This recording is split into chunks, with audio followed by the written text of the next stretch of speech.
चलिए अगला क्वेश्चन जो है 34 करते हैं पहले, फिर उसके बाद लास्ट में 33 करते हैं, अगर आज हो जाएगा तो, नहीं तो अगले लेक्चर में होगा। फिर क्वेश्चन नंबर 34 में क्या है, इसमें दो पार्ट दिए गए हैं, या तो ये वाला कर लेते या फिर हम ये वाला भी कर सकते थे, क्या बी पार्ट, दोनों में से कोई एक पार्ट हमको करना था। ठीक है, तो इसमें हमको क्या पूछा जा रहा है, पहला क्वेश्चन है the interior of a building is in the form of cylinder of a base radius 12 meter and height 3.5 meter, surmounted by a cone of equal base and slight and height 14 meter. Find the internal curved surface area of the building. तो कुछ ऐसी कहानी है कि जो हमारे पास ये बना है, यहाँ पर हमारे पास एक सिलेंडर है। ठीक है, ये सिलेंडर है। सिलेंडर के ऊपर जो है एक कोन शेप पर रखा हुआ है, यही हमारी बिल्डिंग बनी हुई है। अब इसका हमें कर्व सरफेस एरिया निकालना है पूरे पार्ट का। ठीक है, ये आइसक्रीम नहीं है, बिल्डिंग अभी बनाएंगे, तो ऐसी कुछ कहानी है। हिंदी वाले भी देख लें क्या है। एक भवन का आंतरिक भाग एक बेलनाकार प्रकार का है, ठीक है, जिसकी आधार त्रिज्या 12 मीटर है और ऊंचाई कितनी है, 3.5 मीटर है। इस बेलनाकार भाग के ऊपर एक शंक्वाकार भाग अधोरूपित है, जिसकी आधार त्रिज्या बेलनाकार भाग के समान है तथा तिर्यक ऊंचाई कितनी है, 14 मीटर है। इस भवन का अंतःवक्र पृष्ठीय क्षेत्रफल ज्ञात कीजिए। जैसा क्वेश्चन ने कहा है, पहले तो हमें डायग्राम बनाना होगा। ठीक है, क्वेश्चन नंबर है मेरा 30, क्या है, 34 है, हाँ 34 का पार्ट कौन सा है, ए है। ठीक, सबसे पहले हमको क्या करना होगा, भवन का डायग्राम बनाना होगा। कैसा डायग्राम बनेगा, ये मान लो हमारे पास सिलेंडर है। ठीक, तिरछा नहीं बनाना, सीधा बनाना। तिरछा हमसे बन जाए तो आप लोग सीधा ही बनाना। तो ये मान लेते हैं, ये कहानी कुछ ऐसी है कि हमारा सिलेंडर है।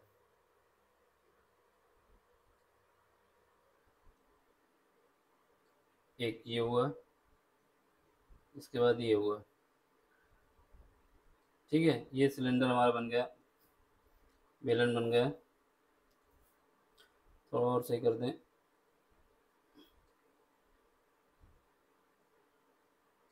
ठीक है, ऐसे कुछ कहानी है। इसके ऊपर एक जो है बेलनाकार यानी शंक्वा कोण रखा हुआ है। कोण के लिए क्या है, ये हमारे पास ऐसे मिल जाएगा, ये पॉइंट ऐसे मिल जाएगा। ठीक, तो ये भवन का कुछ ऐसा शेप बना हुआ है, मंदिर टाइप मान लो। अब आपसे कह रहा है कि जो क्वेश्चन ने बोला है कि इनके बेस की जो त्रिज्याएं हैं, यानी ये हमारा कितना है, 12 सेंटीमीटर है रेडियस, और इसके बाद ये रेडियस जो है कोन का जो सर्किल पार्ट है उसके समान है, यानी इन दोनों का रेडियस सेम होगा। ये कितना है, ये 12 सेंटीमीटर है, कितना है, 12 सेंटीमीटर है। इसको बना देते हैं। ये हमारा सेंटर है, ये रेडियस हमारी कितनी आ गई, 12 सेंटीमीटर।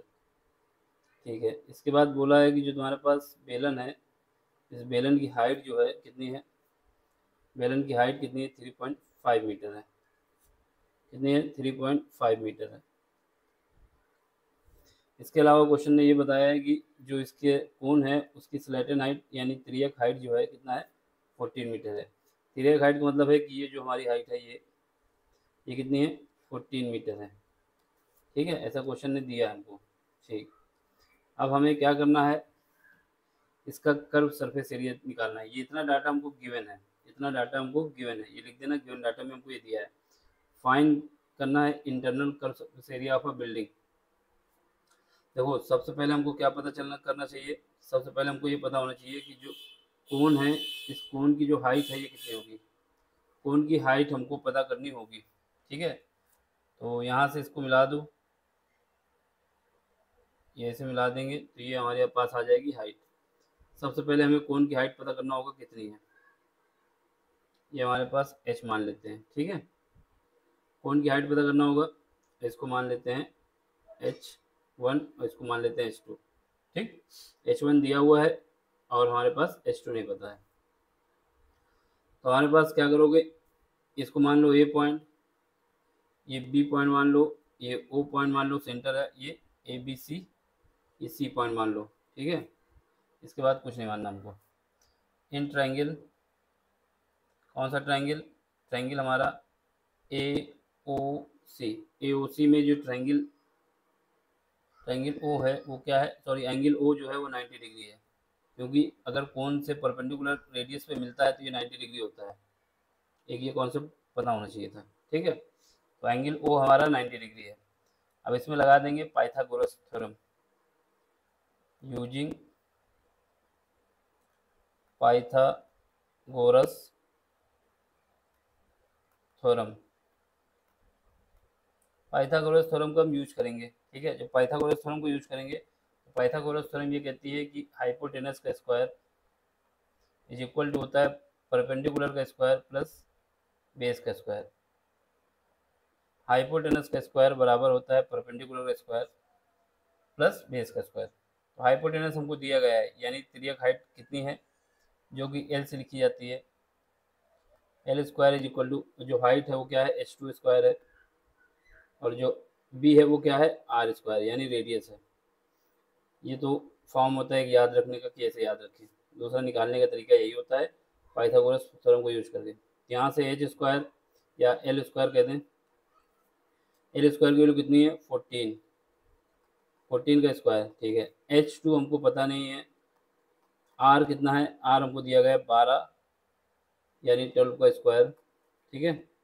अब इसको सॉल्व करेंगे तो ये अगर बात की जाए कि 14 का जो स्क्वायर होता है वो होता है 196 इज इक्वल टू, यहाँ से आ जाएगा H two square is plus यहाँ पे कितना आ जाएगा 144, 144। यहाँ से H two square is equal to कितना आ जाएगा 196 में 144 घटा देंगे, कितना आएगा, यहाँ से 2 बचेगा, ठीक है। यहाँ से 2 बचा मेरा, इसके बाद 196 ही तो होता है इसका, अगर 14 का स्क्वायर करें तो 196 आएगा, इसमें से घटा के क्या घटाना है 144, तो इसको हम देख लेते हैं कितना आता है, ठीक है। तो ये हमारा आ जाएगा, तो 6 से 4 गया तो 2 बचा, इसके बाद 9 से 5 गया तो ये बचा हमारा 52 बचा, ठीक है। इसके अलावा तो कुछ नहीं बचेगा, 52, ठीक है। 52 में हो जाएगा, हाँ 52 बचेगा। तो ये हमारा एच टू यानी एच टू स्क्वायर आ गया 52। यहाँ से एच की वैल्यू क्या आ जाएगी, एच टू की वैल्यू आ जाएगी अंडर रूट के अंदर 52, याद रखना अंडर रूट के अंदर 52 आया है, और ये वैल्यू कितनी है, ये हमने निकाल ली। यहाँ से हमारे पास हाइट आ गई, ठीक है। अब हाइट आ गई, अब हमको निकालना क्या है, इसने पूछा है curve surface area internal body का। तो कर्व सरफेस एरिया निकालना है, क्या निकालना है, curve surface area of a building. तो कर्व सरफेस एरिया क्या होगा, टोटल कर्व सरफेस एरिया जो होगा, टोटल कर्व सरफेस एरिया, ये क्या आ जाएगा, टोटल कर्व सरफेस एरिया आ जाएगा मेरे पास। पहले तो एरिया हमें पता होना चाहिए किसका, curve surface area of cylinder, curve surface area of cylinder plus curve surface area of cone, curve surface area of cone, ठीक है। ये पता होना चाहिए। तो कर्व सरफेस एरिया सिलेंडर कितना होता है, 2 पाई आर एच। यहाँ पे क्या है, सिलेंडर को हमने माना है हाइट कितना, h1 माना है तो h1 लिख देंगे, ठीक है। प्लस इसके बाद जो कर्व सरफेस एरिया कोन का होता है वो क्या होता है, पाई आर एल होता है, क्या होता है, एल होता है, ठीक है। अब यहाँ से हमको वैल्यू रख के सॉल्व करना है। यहाँ पे 2, ठीक है। पाई की वैल्यू कितनी रखेंगे, 22/7, 22/7 रखेंगे। तो उससे पहले क्या करते हैं, पाई को हम बाहर कॉमन ले लेते हैं, ठीक। पाई को बाहर कॉमन ले लेते हैं इन दोनों में से। तो पाई बाहर कॉमन ले लोगे तो कितना आएगा, पाई ब्रैकेट में क्या बचेगा और आर भी कॉमन लिया जा सकता है, तो आर भी कॉमन ले लेते हैं। तो यहाँ से पाई और आर कॉमन ले लिया, अंदर क्या बचा, यहाँ पे 2r1 सॉरी h1, यहाँ पे क्या बचा, l बचा। ठीक है, फिलहाल के लिए तो हमको हाइट तो निकालने की जरूरत ही नहीं थी, क्योंकि हमारे पास ये तो दिया हुआ था ना, लेकिन हमने निकाल दिया तो निकाल दिया। Curve surface area of a building, the interior of a building from cylinder 12 meter, ठीक है, बाई द कोन। वैसे हमें हाइट की जरूरत नहीं थी, फिर भी हमने निकाल दिया तो कोई दिक्कत नहीं। 5 नंबर का क्वेश्चन है तो नंबर मिल जाएगा। ठीक है, पाई आर यहाँ पे आ गया 2h1। अब यहाँ पे देखो, अगर क्वेश्चन में हमारे पास देख लेते हैं कि हाइट उसकी दी गई थी क्या, हाइट हमारे पास किसकी दी गई थी, सिलेंडर की, यानी हमको H2 निकालने की जरूरत नहीं थी, लेकिन हमने निकाल दिया तो कोई दिक्कत नहीं है। ठीक, क्योंकि क्वेश्चन 5 नंबर का था तो निकाल भी सकते हैं। अब यहाँ पे देखो, यहाँ पे हमारे पास क्या है, 2, H1 की वैल्यू कितनी है, H1 की वैल्यू हमारे पास H1 की वैल्यू है 3.5, 3.5। ठीक है, प्लस L कितना है, L हमारा 14 है।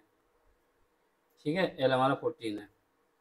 चलो यहाँ से क्या है, 2 पाई की वैल्यू रखोगे 22/7। अब यहाँ पे देखो, यहाँ पे 2 का मल्टीप्लाई 3.5 से होगा तो कितना हो जाएगा, 7 हो जाएगा। यहाँ पे 14 है। ठीक, तो इन दोनों को ऐड करो, कितना आ जाएगा, 2 इंटू 22 डिवाइड बाई 7, इनको ऐड करोगे 21 आ जाएगा। इसको 7 से काट देंगे, 3 आ जाएगा। अब 3 का मल्टीप्लाई 2 से करोगे 6 आएगा, और इसका 22 से मल्टीप्लाई कर दोगे, यहाँ पे 2 आ गया। ठीक है, और यहाँ पे 12 आया और एक, यानी 132 सेंटीमीटर स्क्वायर आ गया। यही हमारा आंसर है। ठीक है, ये हमारा आंसर है। अब इतना हम निकालते, 5 नंबर का क्वेश्चन दिया गया था, कितने नंबर का है, 5 नंबर का क्वेश्चन है, देख लो ये 5 नंबर का है। अगर हम इतना निकाल देते हो सकता है एग्जामिनर नंबर ना देता पूरे, लेकिन ये जब हमने निकाल दिया पूरा, पहले हाइट निकाल के दिखा दी, तो पूरे नंबर मिलेंगे, क्योंकि इसमें पूछा तो नहीं है कहीं पर भी, the interior of a building is in the form of cylinder, radius जो दी गई है ये, हाइट ऑफ द सिलेंडर दी गई है, surmounted by the cone of equal base, फ्लैटेन height 14 metre, find the internal curve surface area of a building. ठीक है, तो ये हमारे पास निकालना था,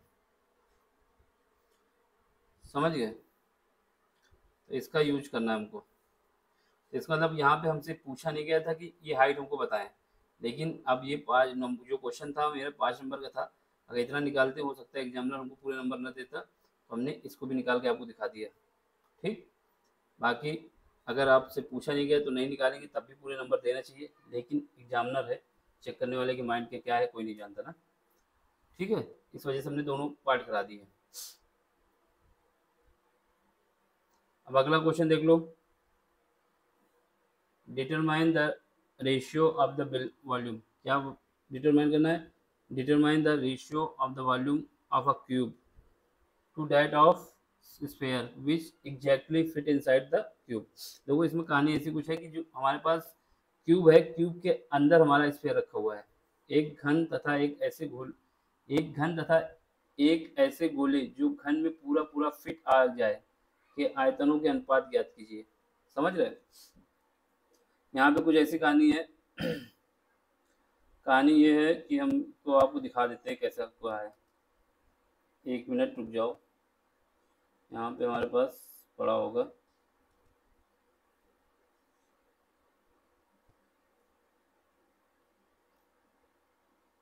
एक मिनट लोडिंग हो जाए।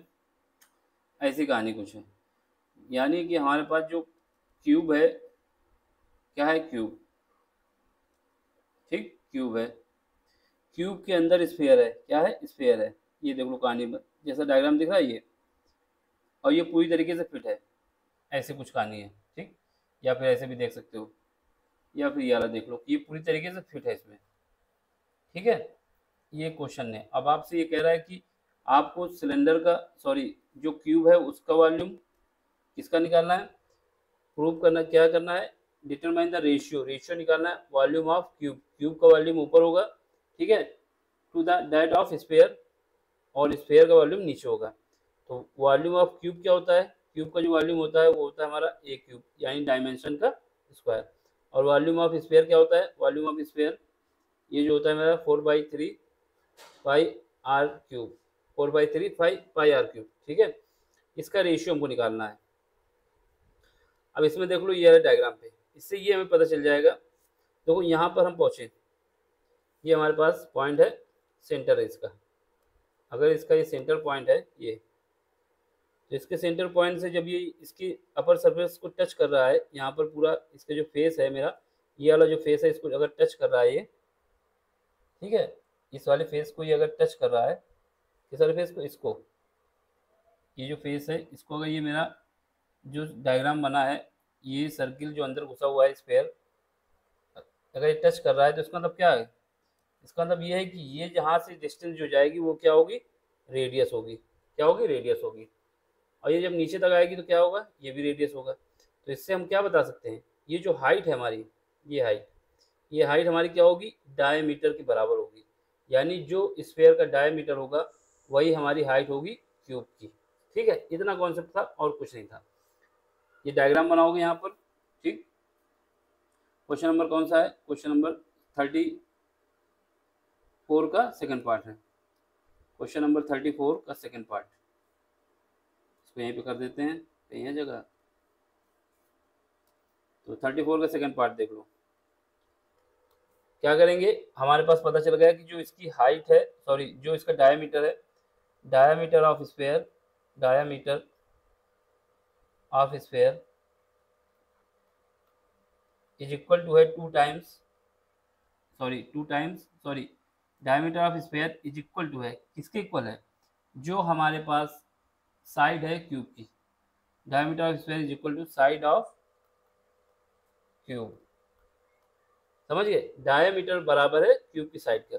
अगर हम क्यूब की साइड को क्या मान लेते हैं, क्यूब की साइड हमारे पास ए है, ठीक है। अगर क्यूब की साइड ए है तो रेडियस हमारी क्या हो जाएगी, आर हो जाएगी a/2। यानी रेडियस जो हो जाएगी वो साइड की आधी हो जाएगी।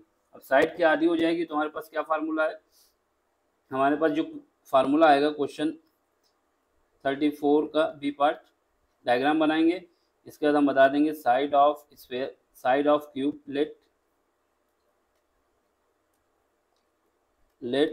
साइड ऑफ क्यूब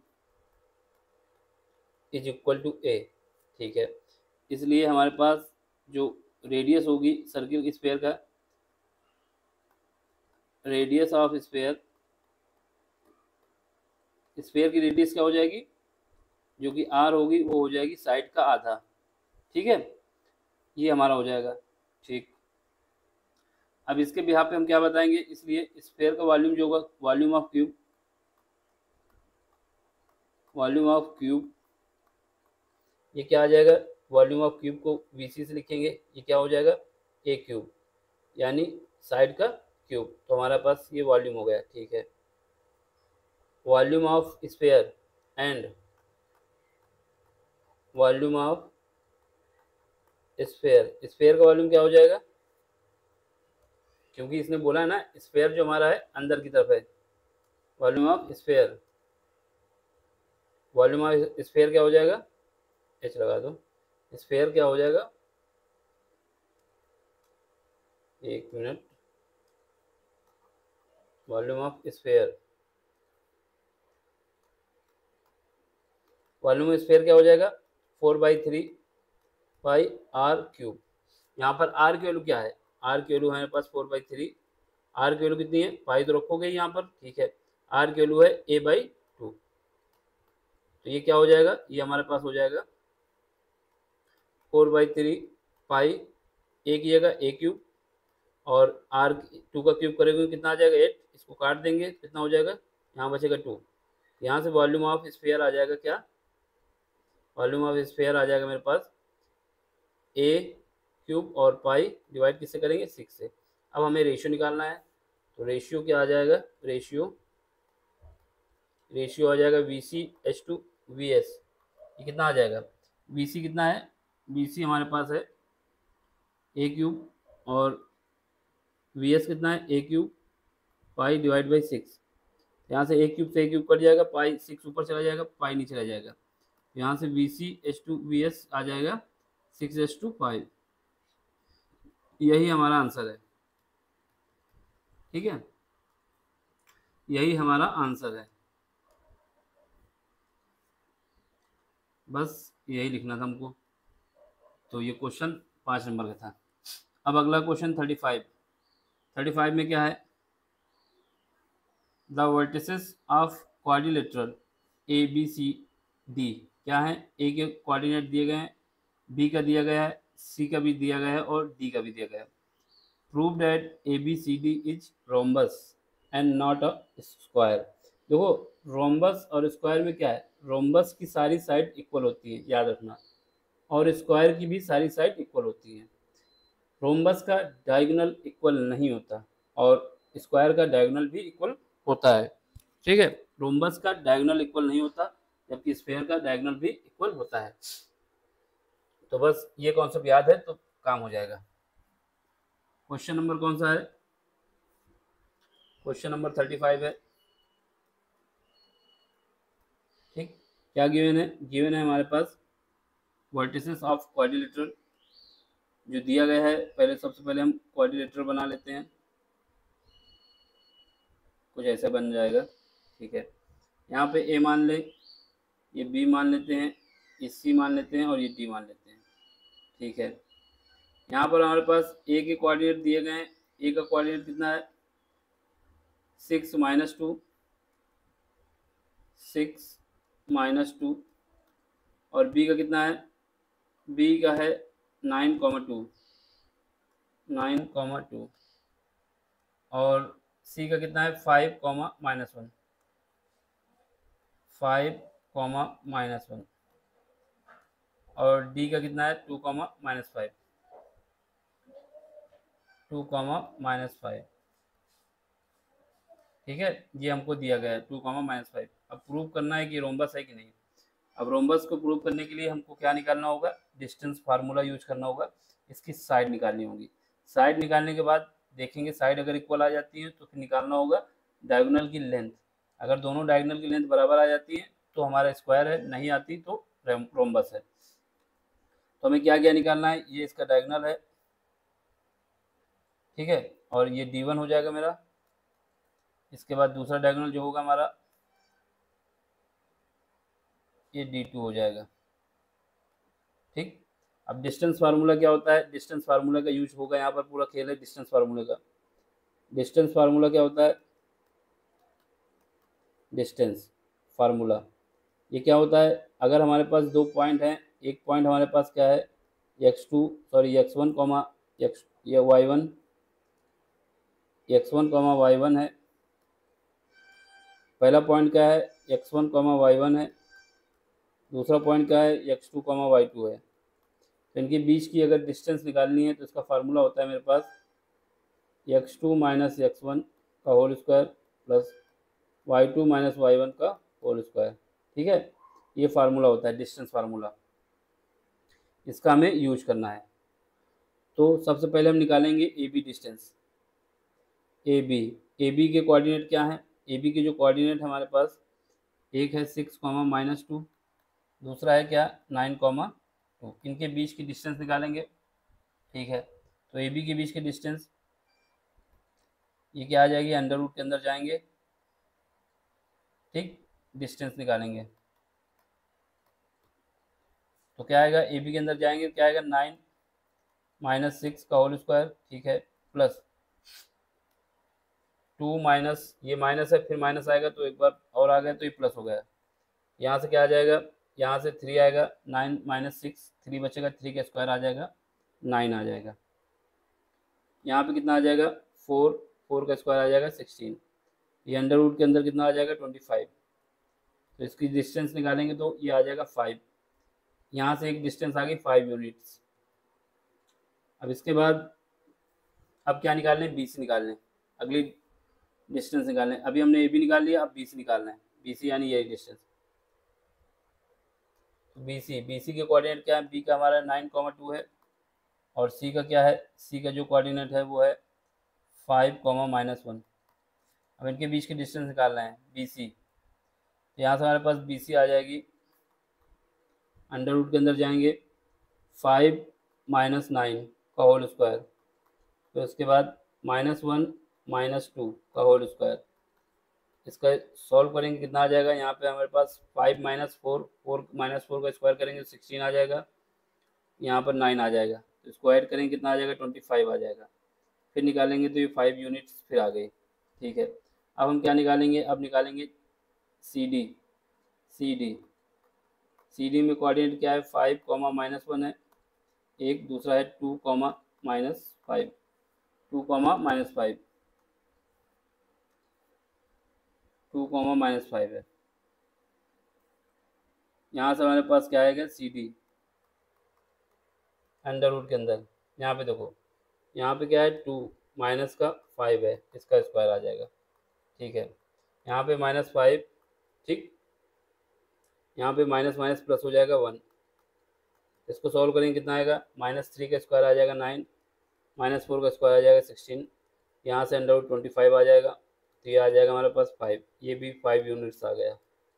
ठीक, आगे अगली डिस्टेंस कौन सी बची हमारे पास, अब डी ए बची, तो डी का कोऑर्डिनेट हमारे पास कितना है 2 कॉमा -5 है, और ए का कोऑर्डिनेट कितना है, ए का है ये 6 कॉमा -2, 6 कॉमा -2, इनके बीच की डिस्टेंस निकाल लो, D A is equal to आ जाएगा हमारे पास अंडर रूट, चलो 6 -2 का होल स्क्वायर प्लस -5, सॉरी -2 ये माइनस माइनस प्लस हो जाएगा 5 वाला, यहाँ पे सॉल्व करेंगे कितना आएगा 16, फिर उसके बाद 9 जाएंगे तो 25 आ जाएगा, ये आने से यहाँ से भी 5 यूनिट्स आ गया। इससे क्या हुआ है, इससे ये हुआ कि ए बी बराबर आ गई बी सी, बराबर आ गया डी ए, बराबर आ गया सी ए, सॉरी सी डी आ गया, ये चारों डायमेंशन बराबर आ गई, ये 5 यूनिट्स आ गई। ठीक, इससे तो ये पता चल गया कि रोम्बस होगा। क्या कंडीशन है ये मेरी कंडीशन है रोम्बस की, किसकी कंडीशन है कि ये रोम्बस है। ठीक है, रोम्बस है, रोम्बस, ये तो कंडीशन आ गई, इट इज रोम्बस, लेकिन हो सकता है ये स्क्वायर भी हो, क्योंकि जो रोम्बस होता है वो स्क्वायर हो सकता है, लेकिन स्क्वायर रोम्बस नहीं हो सकता, सॉरी स्क्वायर रोम्बस हो सकता है लेकिन रोम्बस स्क्वायर नहीं हो सकता। तो अब हमें क्या करना होगा, डायगोनल की डिस्टेंस निकालना होगा। डायगोनल की डिस्टेंस का मतलब है कि D1 निकालना होगा और D2 भी निकालना होगा। इन दोनों को अगर देखते हैं, AC की डिस्टेंस निकालना होगा, यानी क्या निकालना होगा, डायगोनल डिस्टेंस, डायगोनल डिस्टेंस अगर ये भी बराबर आ जाती है, डायगोनल डिस्टेंस भी बराबर आ जाती है, तो ये हमारा क्या हो जाएगा रोम्बस, नहीं सॉरी स्क्वायर हो जाएगा। अगर नहीं आती तो फिर कोई बात नहीं। तो पहला डायगोनल है हमारा AC, ये क्या है D1 है, AC क्या है D1 है, AC जो है हमारा D2 है, यहाँ पे माना है हमने, जो माना है वही रख देते हैं, D2 है। अब AC है, AC की कोऑर्डिनेट क्या है, A का कोऑर्डिनेट हमारे पास है 6 कॉमा -2, 6 कॉमा -2, और C का कोऑर्डिनेट कितना है, C का 5 कॉमा -1, 5 कॉमा -1। ठीक है, हम इनकी डिस्टेंस निकाल देते हैं। ठीक है, AC बोलें या D2 बोलें, यहाँ से देखो 5 -6 का whole square plus -1 minus plus हो जाएगा होल स्क्वायर। ठीक है, इसको सॉल्व करेंगे तो यहाँ से कितना आ जाएगा, 5 में ये गया, ठीक है, यहाँ से हमारे पास 1 आ जाएगा, ठीक है, यहाँ से भी 1 आ जाएगा, तो ये आ जाएगा √2। ठीक, एक तो हो गया। अब दूसरा डायगोनल BD क्या है, दूसरा डायगोनल हमारे पास क्या है, BD है, BD ये है हमारा D1। इसमें कोऑर्डिनेट कितने, B के कोऑर्डिनेट कितने हैं हमारे पास, B का कोऑर्डिनेट है हमारे पास 9,2, 9,2, और D का कोऑर्डिनेट कितना है 2, -5, 2, -5। ठीक है, तब यहाँ से हमें निकाल देना है D1,